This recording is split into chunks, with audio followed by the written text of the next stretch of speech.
One of the biggest tools at a team's disposal to, add to the roster or improve the roster will always be NBA free agency, especially in recent years. Obviously, that has been such a big part of team building. And while the Raptors aren't necessarily going to be building a team from scratch during free agency, they are, going to be looking for names here and there that are going to improve the current core and the team. So let's take a look at them. What's up, everybody? It's JJ Buckets, and obviously, you know why you're here. You're here to talk basketball. In today's topic, we are going to look at 3 under-the-radar free agents that the Raptors should be targeting. Now, just to be clear about this, the free agents here in mind, for myself at least, are guys that the Raptors can be looking at with the mid-level exception, not necessarily, any kind of sign-and-trade targets, in case somebody, expected me to be talking about like DeAndre Ayton here, which I don't know why you would be on a quote-unquote under-the-radar video. But yeah, just guys that could be available around the mid-level exception that could really bolster the Raptors team. That's the idea here for today's video. That's what we're gonna do. Before I fully get into it though, just the usual drill, make sure you're leaving a like on the video. It really helps the algorithm and myself out a lot, so thank you if you're doing that. And if you're new here and you like what you watch today, just make sure to hit that subscribe button. Almost at 900 is really exciting, I'm not gonna lie. So, keep smashing that button if you're new and you're enjoying the content. Other than that, let's hop into the video. Quick little note here, I guess. Amongst these 3 names, not mentioning a big man. I know the talk about a big man has been, I guess, ironically, big amongst Raptors fans, but I don't really see free agency as the avenue for that, or at least especially in this specific video and what we're looking at here. Like, you could talk about a guy like Thomas Bryant, but I really don't think he's better than, some of the other names that you could really look at out there. And quite frankly, I think if you're going big man, if you're looking for a big man, the draft is probably the way to go. I've talked about Christian Koloko and I've talked about Jalen Williams in previous videos as guys that I think would be tremendous adds to the Raptors.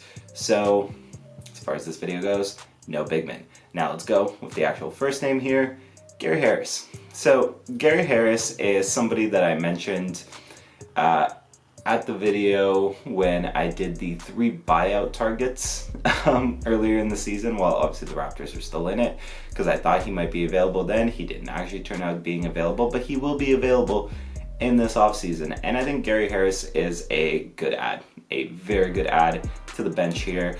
I think it's pretty simple and self-explanatory with Gary Harris. Really good 3-point shooter, or I don't know if really good, like good 3-point shooter. I don't want to overhype this man, but like he's a good shooter.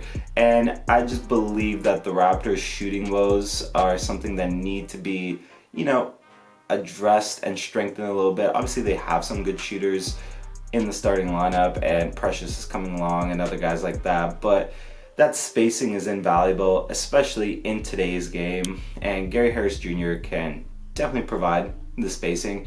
He's also a fairly competent defender too, somebody that had a bit of a shaky start with the Magic there and then got better as the season went along and looked like a more reliable, I guess, version of himself that some people are more used to. And I think the Raptors, should the opportunity be there, Gary Harris Jr. provides them an excellent option off the bench to have a guy that'll stretch the core, open up driving lanes for your bigger stars and for the guys that want to work inside. And then we'll also, speaking of work, we'll go to work on the defensive end for you. I think he's the type of player that, Nick Nurse would really like, and just somebody that is so easy to envision so many different lineups with the Raptors that Gary Harris Jr. just seems like a very easy name to throw out here as the first one. Another name that I really like for this Toronto team is a guy that was a very healthy contributor for at the time, playoff team before they ended up dropping out, Ricky Rubio. So Ricky Rubio was a big contributor to the Cavs' early success in the season before they kind of had the meltdown, so to speak, going towards the end where they ended up losing in the play-in.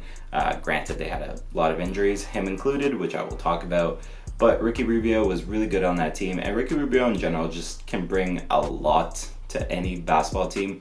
As a role player, I think you'd be hard-pressed to find a guy that, does what he knows he can do for a team better. Like, he's a tremendous floor general. Like, that guy will set up a lot a lot of really good, easy buckets for your guys and for your players on that team, and I love his passing ability. It is still, even at this point, again, for the time that he plays, he's one of the best, better passers in the NBA for sure. Really love that about him. He can also get a little bit of his own offense, and he's serviceable as a shooter. He's still not great. I mean, that's never been the strength of Ricky Rubio's game, but he's serviceable enough that, like, you'll take it. But obviously that's not the big appeal with him there. For him, it's the passing ability, and quite frankly, like, he's still a solid defender. He works hard on that end. Now, the big caveat with him is the injury, naturally. Ricky Rubio, I believe, if I'm not mistaken, had the torn ACL mid-season, which was a massive loss for the Cavs at the time. He ended up getting traded to Indiana afterwards at the deadline, and Rubio will be a free agent on the market for the Raptors to snag if they want. It's an interesting one here where if you're the Raptors, I think you kind of have to be a little cautious and gauge kind of where you think he is physically with that injury, and you know, whether or not it was a big setback for him. But assuming that he can come back healthy and more or less relatively what he was beforehand, I think Ricky Rubio is a very, very easy fit for the Raptors in terms of backup point guard, somebody that can come in there and really get your offense going, you know, when Fred VanVleet's not on the court, or if you need that extra little bit of playmaking alongside Siakam or Barnes and whatever the lineup is. Like, he is an invaluable piece, assuming that the injury hasn't done a number on him. Sticking with some of the themes here in both backup point guard and players that I was hoping would be available in the buyout market that didn't actually end up being available in the buyout market, Dennis Schroder. So Dennis Schroder is a guy that I might be a little concerned in terms of the fact that he may have priced himself out of kind of like that mid-level exception range.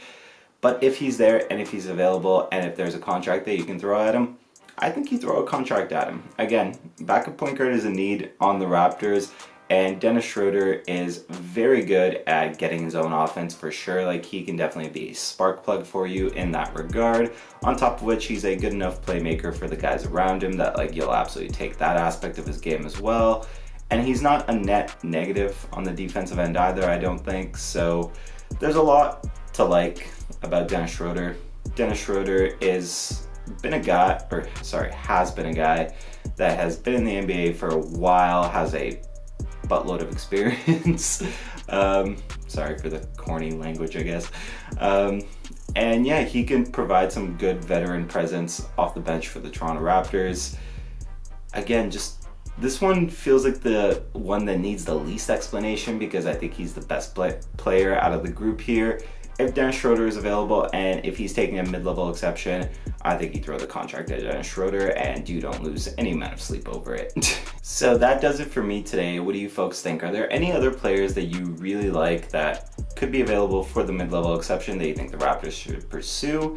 If you do, comment below. Let me know what they are. Speaking of comments, quick little sidebar here. I made a community post recently where I'm essentially doing an Ask Me Anything because I haven't been active in the comment section, or at least as active as I'd like to be. I mean, obviously I'm still reading all of them and it's very interesting, but I haven't been getting back to the replies, so I thought the Ask Me Anything would be a cool way of just interacting with everybody. So if you got anything that you want to ask me, basketball or non-basketball related, drop it in there and I will get back to it.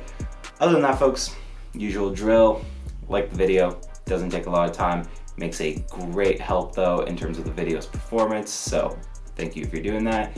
And if you like what you watched today, like I said at the beginning of the video, subscribe to the channel. Almost at 900, it's really exciting. The road to 1K is very much so, I guess, going. Yeah. Yeah, so like it's just been a fun time of being a content producer, so thank you all for that. Other than that, it's JJ Buckets. It's been a pleasure, and I will see everybody next time.